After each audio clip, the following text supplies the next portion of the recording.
ਲਾਹੌਰ ਦੇ ਵਿੱਚ ਇੱਕ ਅਫਸੋਸਨਾਕ ਵਾਕਿਆ ਹੋਇਆ। ਰਣਜੀਤ ਸਿੰਘ ਦੇ ਮੁਜੱਸਮੇ ਨੂੰ ਇੱਕ ਵਾਰੀ ਫੇਰ ਤੋੜ ਦਿੱਤਾ ਗਿਆ।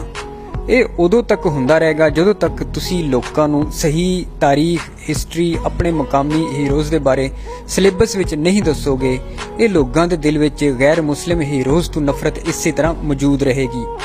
ਲੋਕਾਂ ਨੂੰ ਇਹ ਵੀ ਦੱਸਣ ਦੀ ਲੋੜ ਹੈ ਕਿ ਰਣਜੀਤ ਸਿੰਘ ਦੇ ਦੌਰ ਵਿੱਚ ਪੰਜਾਬ ਨੇ कितनी ज़्यादा तरक्की की। उहदे दरबार दे विच मुसलमान वजीर भी बाकी वजीरां दी तरह शामिल सन। उहदियां दो बेगमां मुसलमान सन। मोहरा सरकार जिहड़ी उहदी बीवी सी उहदे नां ते लाहौर विच हुण भी मसीत मौजूद है। और रणजीत सिंह वो हीरो है राय अहमद खरल शहीद दा पग वट जिहड़ा भरा बनिया होया सी।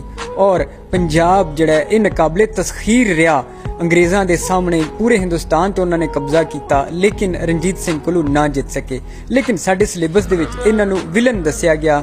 यही वजह है कि उन्हां दे मुजस्समे नूं तोड़िया जांदा।